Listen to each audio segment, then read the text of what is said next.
Welcome to FutureWebMinds, your source for the latest in technology news and trends. Hello and welcome to our JavaScript crash course.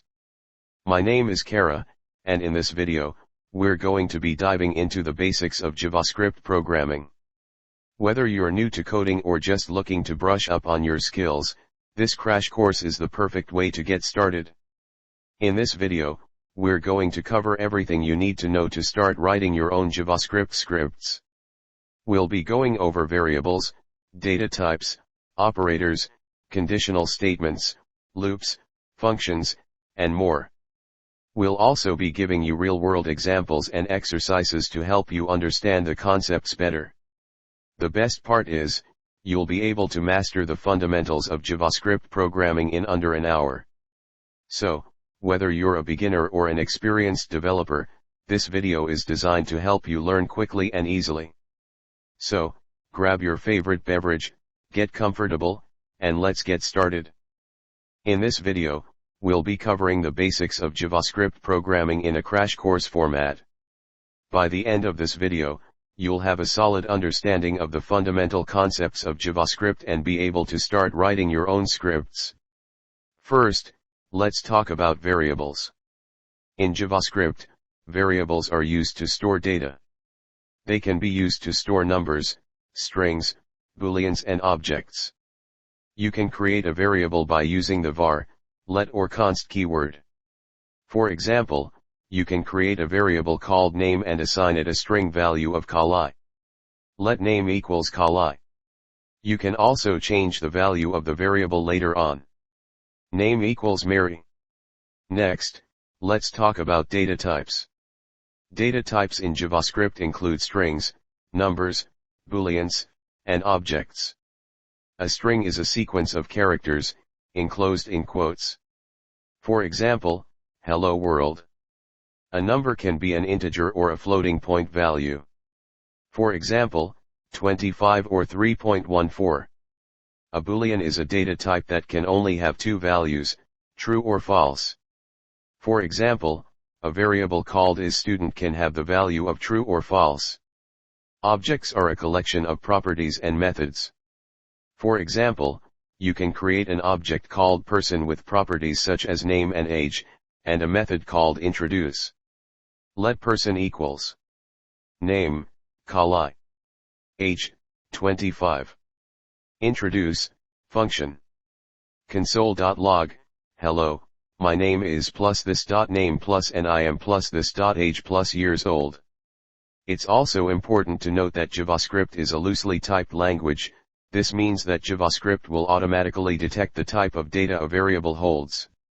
You can use the typeof operator to check the data type of a variable. For example, console.log, typeof name, will return string. In this section of the video, we'll be going over basic operators in JavaScript. Operators are special symbols in JavaScript that perform specific operations on one or more operands.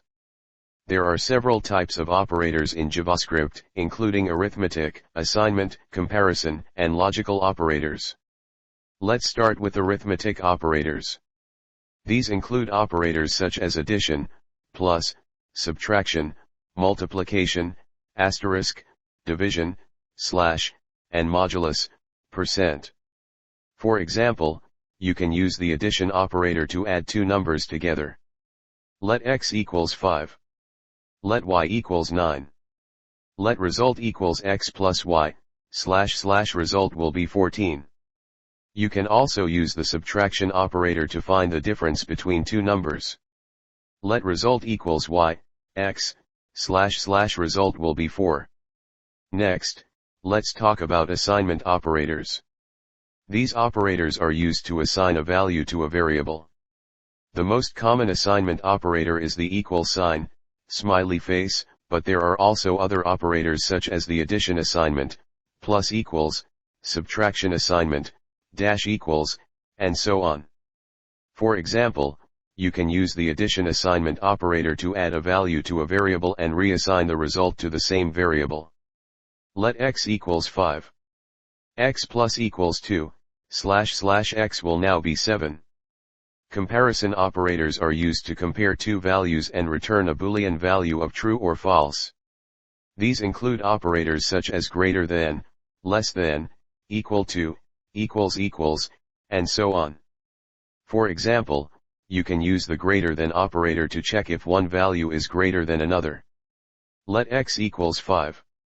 Let y equals 3. Let result equals xy, / result will be true. Lastly, let's talk about logical operators.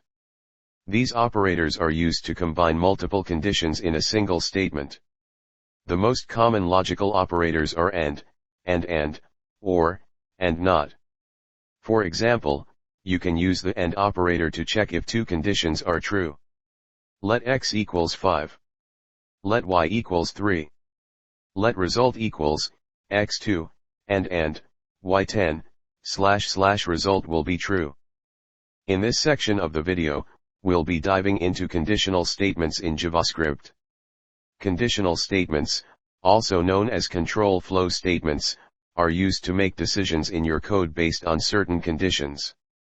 The most basic and commonly used conditional statement is the if/else statement.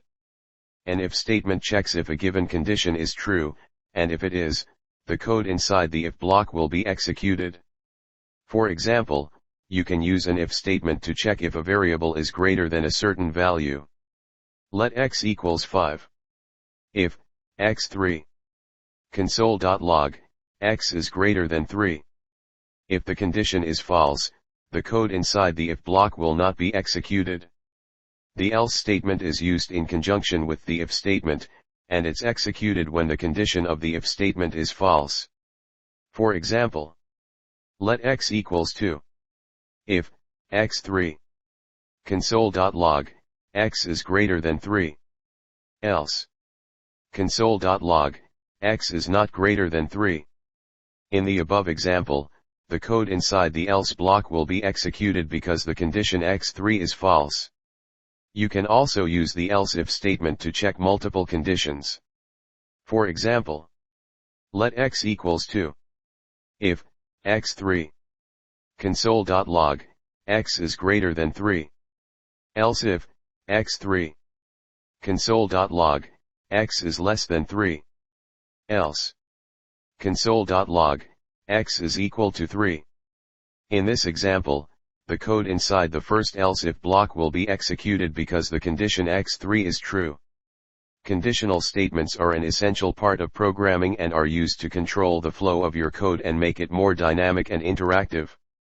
In this section of the video, we'll be going over the different types of conditional statements, how to use them, and some examples of how they can be applied in real-world scenarios.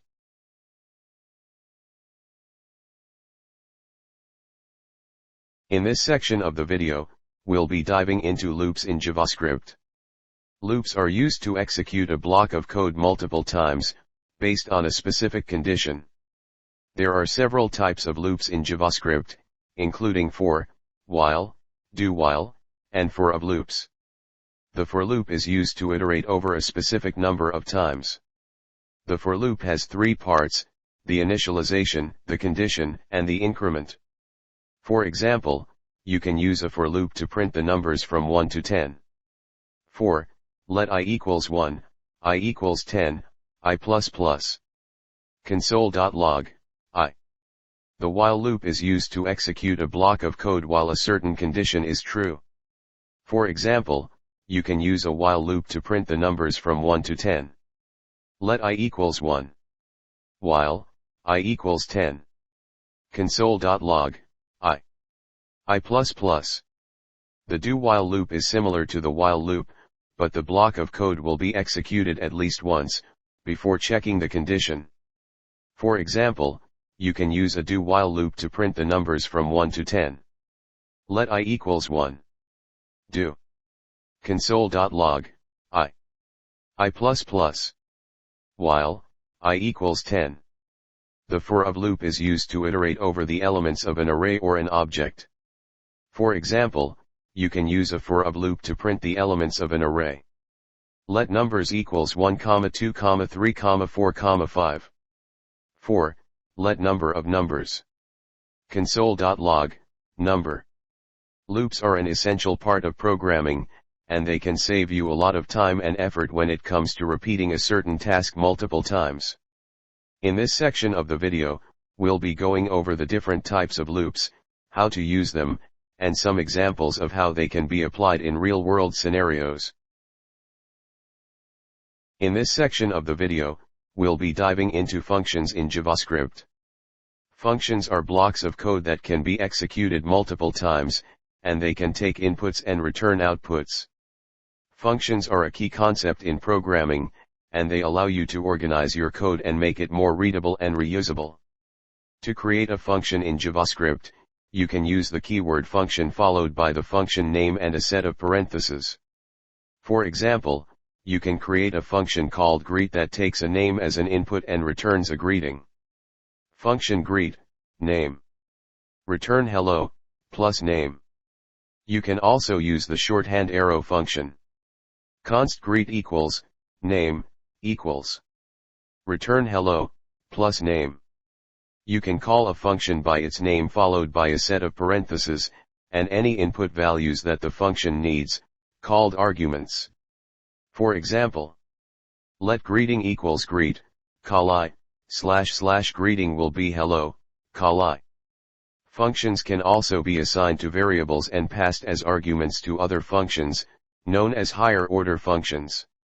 Functions are a powerful tool for organizing and structuring your code, and they can help you to make your code more readable, maintainable, and reusable. In this section of the video, we'll be going over the different types of functions, how to create and call them, and some examples of how they can be applied in real-world scenarios. In this section of the video, we'll be diving into basic DOM, document object model, manipulation in JavaScript. The DOM is a representation of an HTML or XML document, and it allows you to access and modify the elements and content of a web page. JavaScript provides several methods to access and manipulate the elements of a web page, such as getElementBid, getElementSpTagName. For example, you can use the getElementBid method to access an element with a specific ID. Let heading equals document.getElementBid, heading. Let button equals document.getElementBid, change button. Button.addEventListener, click, function. Heading.text content equals new heading. Button.classlist.add, highlight. Manipulating the DOM is a fundamental aspect of web development, and it allows you to create dynamic and interactive web pages.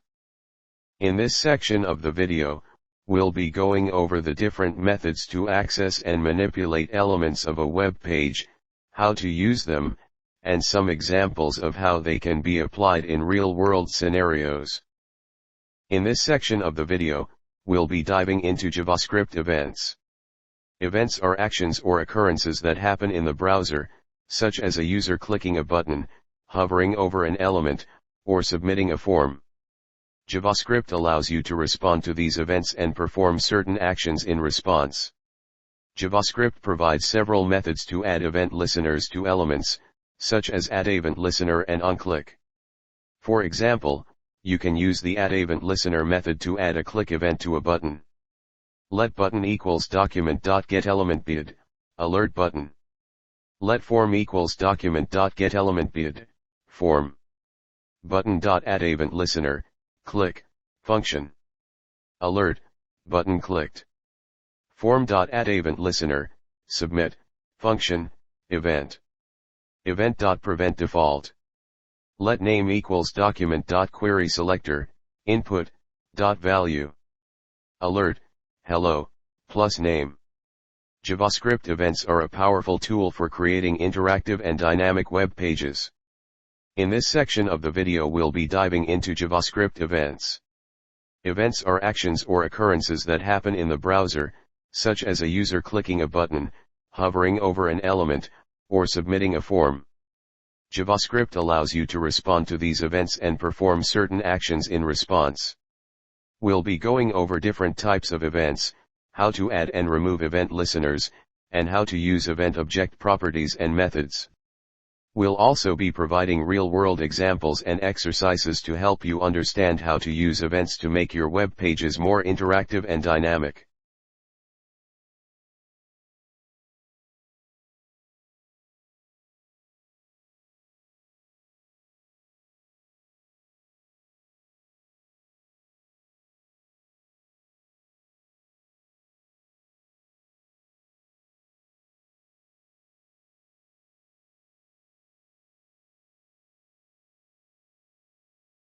In this section of the video, we'll be introducing popular frameworks and libraries that are commonly used in web development.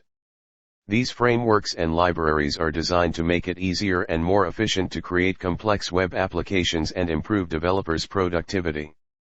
First, we'll be discussing jQuery, a widely used JavaScript library that simplifies HTML document traversing, event handling, and animation.